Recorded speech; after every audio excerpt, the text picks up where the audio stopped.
meternos con una historia que lo habíamos anticipado hace ya la semana pasada, un poquito anticipando también la proyección y la circulación de este documental que recupera la historia de un grupo de personas que están detenidas en el penal de El Dorado y que encontraron en el rugby una cierta una alternativa, pero ahí vamos a conversar con uno de los responsables, si se quiere, de esta experiencia más que interesante, Mariano Hernando, que es profesor de educación física y es un poco el que pensó esta idea y que se animó a proponerla y a militarla, digamos, ¿no? Claro. Y está en línea para charlar un ratito.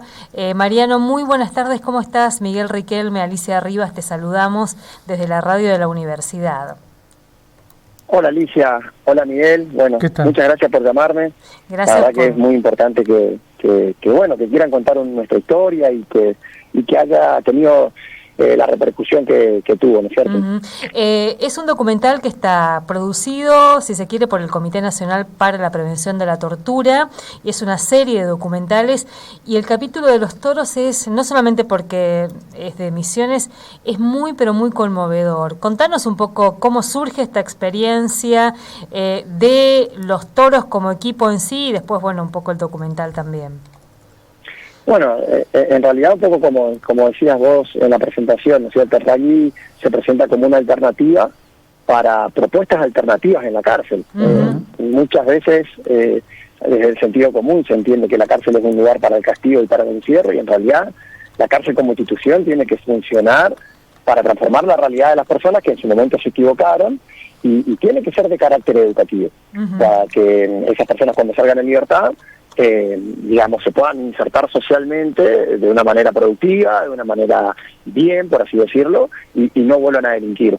Y el rugby llega a la cárcel de nuestra mano, por así decirlo, con esa misión de generarle una herramienta para que puedan tener un autocontrol al momento de tomar decisiones, para que los conflictos lo puedan resolver de otra manera, para que los valores que circulan en la sociedad puedan ser interiorizados por ellos también y que empiecen también a circular dentro de la cárcel. Y entonces armamos un equipo de rugby con la premisa de que, bueno, para jugar y ser parte del equipo había que cumplir ciertos objetivos o ciertos requisitos, mejor dicho, que en la cárcel por ahí no eran muy valorados, y a partir de ahí sí cambió un poco. Y esos requisitos son, bueno, que aquel que quiera ser del equipo de los toros tiene que ir a la escuela, sí o sí, en cualquiera de sus niveles, pero tiene que asistir a la escuela, tiene que capacitarse en oficios, y nosotros junto al servicio penitenciario nos encargamos de acercarle oficios, y después tiene que tener buena conducta. Y eso implica, vivir en armonía con los demás internos, y ante la presencia de algún conflicto, resolverlo por medio de la palabra, de un modo democrático, y no por medio de la violencia física. Y eso es un montón para una cárcel. Y eso realmente plantea una cárcel alternativa, porque contagia, porque invita a que las personas se sientan mucho mejor antes de recuperar su libertad. Hablamos un poquito de Tacleando Muros, si te parece, contanos un poco cómo nace, cuáles son las experiencias que inspiran un poco también al nacimiento de Tacleando Muros. Bueno, lo bueno es que ustedes me llaman de Radio Universidad, y este proyecto se gestó en una universidad. Digamos, yo soy profesor de educación física, soy universitario, me recibí en la Universidad Nacional de La Plata, y bueno, nada, que en la universidad pública se hable de educación física en contexto de encierro, para mí fue súper motivador, y bueno, sería una alternativa para pensar en todas las personas que son sujetos de derecho, que tienen el derecho a la educación. Y nosotros, los que somos profesores de educación física, entendemos al deporte como un contenido educativo. Y ese contenido educativo nos permite y nos ayuda a transformar la realidad de aquellas personas que están detenidas. Entonces, como en El Dorado no existía este proyecto, bueno, la idea fue proponerlo y ver qué pasaba. Y tuvimos muchísima aceptación. En primer lugar, desde el servicio penitenciario, porque nos guste o no, tiene que ser, en realidad es una institución que se ha forjado, ha crecido de manera más cerrada, y abrir las puertas a un proyecto, un poco paradójico, porque vos decías, bueno, en la cárcel están los más violentos del Dorado y alrededor. y vos me traes un deporte que por ende es violento. ¿Qué querés? Que acá se prenda fuego todo.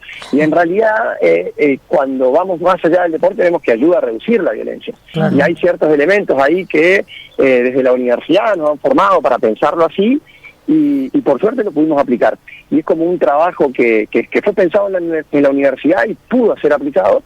Y encima, bueno, desde la educación física se transformó en un proyecto interdisciplinario, el servicio penitenciario acompañó desde el comienzo, transformamos o creamos al programa en una fundación, y eso hizo también que la comunidad empiece a pensar que la cárcel es un lugar de la sociedad.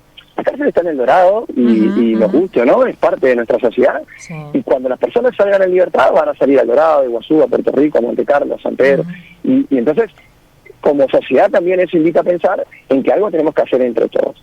Y quienes están ahí también son parte de nuestra comunidad, digamos, ¿no? Son parte de nuestra comunidad. Y ahí la responsabilidad también fue nuestra de decirle, bueno, ustedes no tienen que cambiar recién cuando salgan en libertad.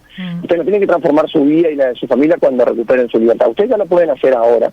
Y ellos eso lo entendieron muy bien, y entonces pidieron que cada una de las capacitaciones en oficios que nosotros hacíamos y llevábamos al penal sea para contribuir con la comunidad.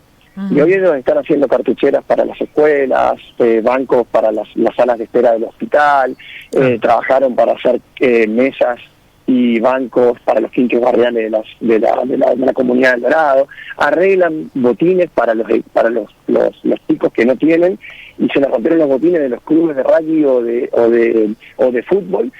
Por medio de nosotros los acercamos al penal y ellos los arreglan y los devolvemos a la sociedad. Entonces también se empiezan a sentir como parte de la sociedad y la sociedad los empieza a sentir como parte, ¿no es cierto? Claro. Hablemos del docu, de Historias desde Adentro. El documental está buenísimo porque el Comité Nacional para la Prevención de la Tortura tiene siempre el objetivo de, monitorear las cárceles para que no se produzcan torturas. Y en este caso ellos lo que quisieron hacer cuando se encuentran monitoreando las cárceles, se encuentran también con buenas prácticas. ¿Qué significan buenas prácticas? Bueno, todo aquello que es bien pensado en una cárcel, es de carácter educativo, es de carácter transformador, es de carácter disruptivo, y en eso, se encontraron con Tacleando Muros y pidieron, por favor, para contar nuestra historia, desde el interior del país, por así decirlo, en un documental un poquito más extenso que el resto, que necesitaban más tiempo para contar sobre los toros. Así que hicieron un documental excelente, y sobre todo lo más interesante es que hablan mucho los protagonistas, aquellas personas que día a día viven el proyecto y viven la transformación del proyecto. Claro. Y tuvo mucha aceptación. En el 2023 nosotros lo presentamos en el Foro Internacional de los Derechos Humanos que se hizo en Buenos Aires. Tuvimos la oportunidad de presentarlo en el CSK, y ahora, lo convocaron para un festival en España, y parece que gustó mucho y toda la gente acompañó. Entonces, independientemente de si nosotros ganamos o no ganamos el festival, creo, como siempre le decimos a los toros, que ya ganamos por la visibilidad que tuvo, por la cantidad de gente que se acercó a ver cómo podía colaborar con el programa, a ver qué se podía hacer para mejorar esta situación, a ver cómo podían arrancar en otra cárcel. Recién antes de hablar con ustedes me pedía un chico decir, yo podría hacer lo mismo con fútbol, ¿qué necesitamos? Así que la verdad es que el documental trae eso, ¿no? Por un lado la visibilidad del programa, y por otro lado tenemos un proyecto para el 2025 que es poder llevar este documental a las escuelas secundarias para los alumnos que están cursando sus últimos años, cuarto y quinto año, y a las universidades para generar un poquito de debate y que la historia inspire a que se puedan crear otras historias, ¿no es cierto? Así que me parece. Te aporto una cosita. ¿Cómo llegó el documental a nosotros? Bueno, primero a través del Comité para la Prevención de la Tortura, pero también a través de un docente de la carrera de abogacía que dice, mírenlo, está buenísimo, yo lo estoy empezando a trabajar con mis alumnos, así que ya anda circulando por algunas universidades también. Mientras te escuchaba, Mariano, esto que parece tan conmovedor, también tan motivador, pero la cárcel es muy cruenta, digamos, ¿no? O sea, así que me imagino que te habrás encontrado con una cantidad de situaciones tan difíciles como para también no solamente instalar este proyecto, sostenerlo. ¿Qué fue lo más difícil con lo que te encontraste?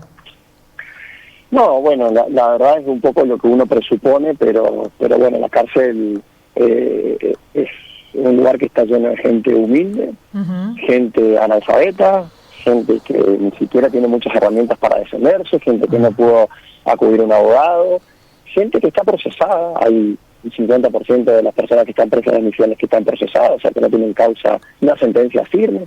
Entonces, nos damos cuenta que también hay una falla del Estado antes de que estas personas cometan un delito. La mayoría de las personas que están presas en la Argentina es porque o dejaron de trabajar o dejaron la escuela. Entonces, esto, las grandes crisis económicas y las grandes crisis sociales lo que hace es que haya más desigualdad. Y la cárcel es un reflejo de la desigualdad que hay en nuestra sociedad. Entonces, cuando uno se encuentra, en el penal se encuentra con eso, ¿no? Que choca de frente la realidad de las personas que están presas, pero a la vez también el poder de transformación y resiliencia de esas personas que están detenidas, que no tienen nada y hacen todo para cambiar su vida y la de los demás. Y eso también es reconfortante, porque por ahí uno piensa a veces que tiene un mal día, a veces piensa que la vida es injusta con uno, a veces piensa que en realidad no le gusta su trabajo, o no le gusta su casa, o no le gusta lo que está comiendo, o porque nada, esta sociedad de consumo nos lleva a pensar que necesito el mejor teléfono, el mejor auto, la mejor bicicleta, y cuando llegas a la cárcel te das un baño de realidad, que en realidad tenemos todo, y que podemos hacer muchísimo con lo que tenemos, y eso es inspirador, ¿no es cierto?, para poder vivir de una manera mejor. A mí la cárcel me enseñó mucho. Yo pensé que nosotros íbamos a enseñar, y allá nos llevamos un montón de experiencias positivas en cuanto a hacer con nada, en cómo ya había valores que circulan dentro del penal, porque por ahí lo primero que se piensa en una cárcel es el morbo, y por ejemplo El Marginal, que es una serie súper conocida, que acá pegó muy bien en Argentina, reproduce un poco que la cárcel es, no sé, drogas, asesinato, prostitución, muerte, corrupción. Bueno, eso no es la cárcel. En la cárcel hay gente que estudia, hay gente que trabaja, hay familias que van a visitar a las personas que están detenidas, y hay gente que sostiene a su familia desde adentro trabajando. Entonces, es mucho más complejo, pero sí, en gran parte reproduce un poco la desigualdad social que hay en la Argentina o en Latinoamérica, ¿no es cierto? Mariano, bueno, queremos agradecerte este tiempito aquí en la radio de la universidad. Ya vamos a volver a hablar un poco de este tema, que es parte también de nuestra agenda aquí en la radio, cómo visibilizamos estos contextos. Siempre decimos que mientras más gente esté mirando lo que pasa muros adentro, bueno, un poco más difícil va a ser que se sostengan ciertas prácticas que son también bastante difíciles, ¿no? Desde violaciones a los derechos humanos hasta, no sé, situaciones que hoy estamos contando de la necesidad de alimentos en los penales, por ejemplo, ¿no? Así que queremos agradecerte. No, bueno, yo agradecerles mucho también. Para nosotros, yo soy profesor, digamos, la educación es una herramienta de transformación total, y el rugby lo usamos como excusa para poder hacer eso, y bueno, a mí la universidad me cambió la vida. Me encantaría que las personas que están presas puedan acceder a la universidad, eso es algo sumamente importante, y si no, los que tuvimos el privilegio tenemos el deber de devolverle algo a la sociedad, ¿no es cierto? Y si eso es armando un equipo de trabajo para cambiar un poquito la realidad de la comunidad donde vivimos, un montón. Así como ustedes lo hacen desde la radio, bueno, nosotros lo hacemos de los penales. Ojalá que podamos encontrarnos en otro momento. Le agradezco mucho la llamada. Un abrazo, muchas gracias. Y acá en el penal de mujeres, la Facultad de Humanidades está empezando también un proceso muy interesante, trayendo una carrera. La carrera de trabajo social. Así me parece tremendo. Me parece excelente. Cuando lo vi dije, esas son gestiones educativas importantes que necesitamos. Nosotros tenemos una tecnicatura administrativa contable. Es superior, es algo, porque claro, generamos un montón de egresados, pero necesitamos más carreras, necesitamos que las universidades penetren a la cárcel, que las instituciones educativas se inserten en los penales, y que, como dice, tacleando muros es simbólico, ¿no? Es decir, derribar los muros para que la sociedad entre a la cárcel de una manera positiva y pueda traer cosas, así como una carrera que es un montonazo. Mariano, mil gracias, un abrazo. Gracias a ustedes. Hasta luego. Un abrazo grande. Mariano Hernando, profesor de Educación Física.